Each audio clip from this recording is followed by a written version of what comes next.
Hi everyone, I'm Amethyst, and welcome to Ask an Autistic. I want a renaissance to shine a light, be the change we want, set things right. We've been waiting in the dark for so long. Today I'm going to be talking about sensory processing disorder.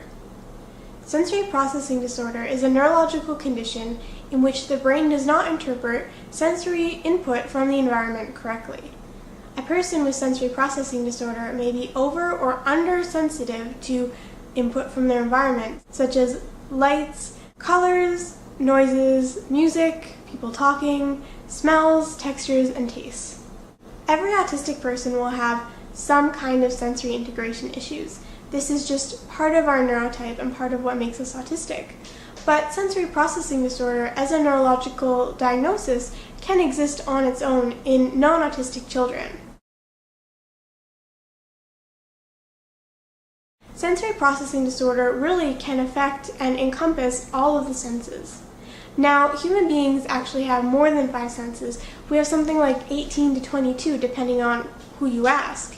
But I think that there are the 7 basic senses that are important to know about to understand sensory processing disorder. So you have the basic 5, which I think everybody has heard of.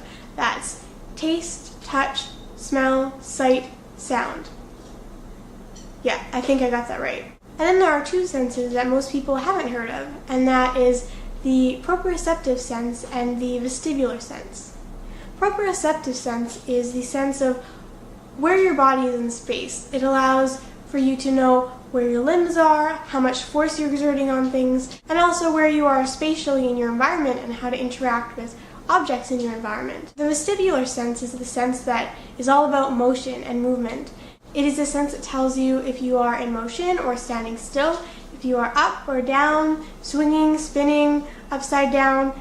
All of that is informed by the vestibular sense. So, as I'm sure you can imagine, when a person is under or over sensitive to any of the sensory input that they may receive from their environment, their experience is going to be a lot different than a neurotypical person's, and their life is going to be very different because of the things that they have to deal with. For example, a child who is undersensitive to proprioceptive input may have trouble knowing where his body is in space. He may have trouble knowing how much pressure to exert on things, so he may either be too gentle and be, consistently dropping small objects, or he may be too rough in play and be constantly seeking out really rough activities that give him a lot of deep pressure input on his joints, like wrestling, jumping around, jumping on a trampoline. A person with sensory integration issues who is very sensitive to noise may have a lot of trouble with auditory processing issues when they're in a space where there's background noise like music or a lot of people talking, like in a restaurant. So while they can hear the person who is sitting across from them and speaking, they may not be able to interpret what the person is saying. They know that they're speaking, their brain just can't filter out all of the auditory information. So like I said, sensory processing issues can encompass and incorporate all of the senses. And everybody who has sensory integration issues, autistic or non-autistic, will have their own set of triggers, negative sensory input that causes them discomfort or pain. And many people who have sensory integration issues will have some sensory input that they actively seek out and they crave, often because they are undersensitive to it. So an autistic person who seeks out vestibular input because they're undersensitive to vestibular input may really enjoy activities like swinging on a swing or spinning on a tire swing or on a computer chair.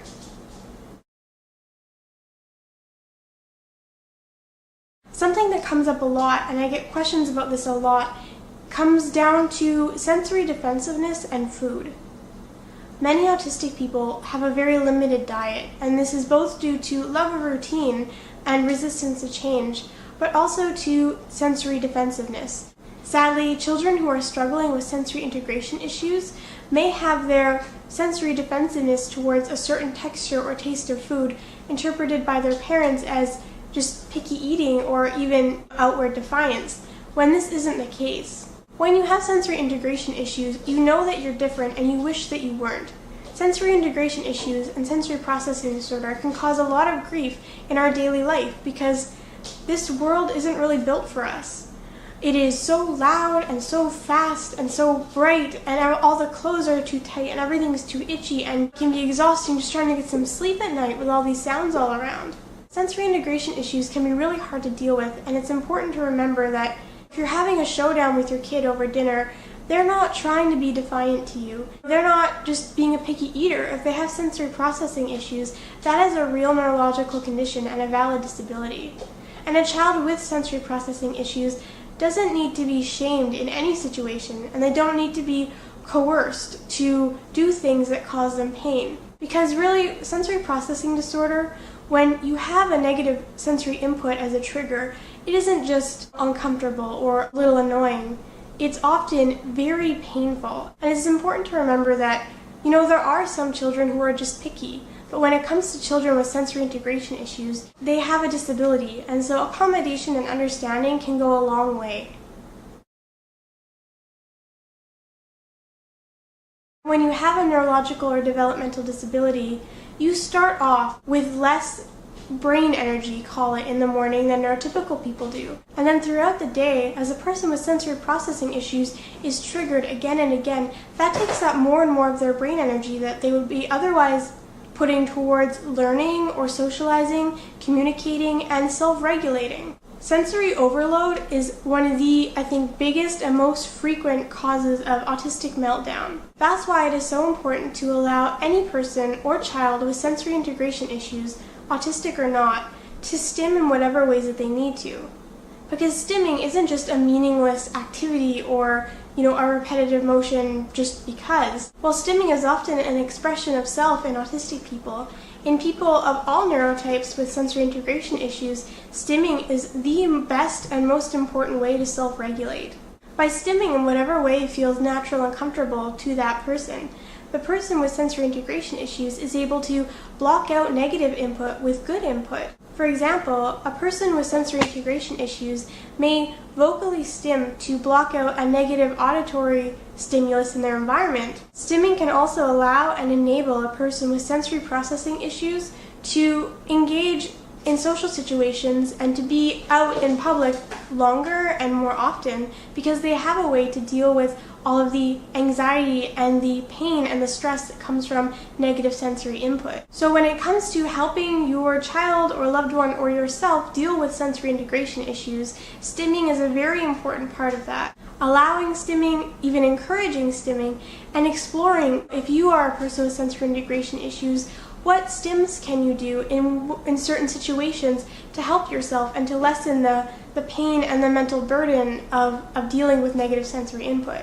And then of course, because the world isn't made for us, there are going to be times when we have to accommodate for ourselves. For myself, I always carry with me in my bag or my purse a pair of earplugs, some wet wipes, to deal with any stickiness I might accidentally come across, some gum, which provides really good deep sensory input in your jaw. And I don't have any sunglasses right now, but I know that to combat bright sunlight or the flickering of fluorescent lights, which is just awful, a combination of sunglasses and a hat with a brim, or just one or the other, can lessen the pain from bright or flickering or bad colored light sources a lot.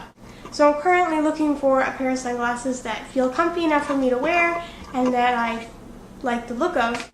But when I find a pair that I do like, I will definitely include them in my little kit of sensory things to help me deal with negative sensory input. The important thing to remember is that sensory processing disorder and sensory integration issues in autistic people are a real and valid neurological condition, and that without accommodation or understanding, they can really inhibit your life and be super hard to deal with. And in remembering that sensory processing disorder is a real disability, you can also remember that with accommodation, you can lead a happy and healthy and successful life, and that having sensory integration issues or being autistic doesn't mean that you can't live a rich and fulfilling and joyful life. It just might require some accommodation, a little bit of foresight or planning, and some understanding from the people around you. So this has been my video on sensory processing disorder, just a brief overview.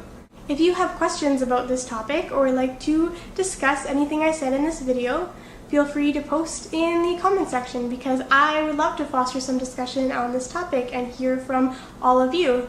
Do you have sensory processing disorder? Do you love somebody who does? And if you have a question that you would like answered via video, feel free to post your autism-related question in the comment section below or message it to me if you would like it to be anonymous. And if you like this video, feel free to give it a thumbs up and subscribe to my channel if you would like more videos about autism and to see new Ask an Autistic episodes when they come out on Thursdays. Thanks for watching my video. I want a renaissance to shine a light, be the change we want, set things right. We've been waiting in the dark for so long.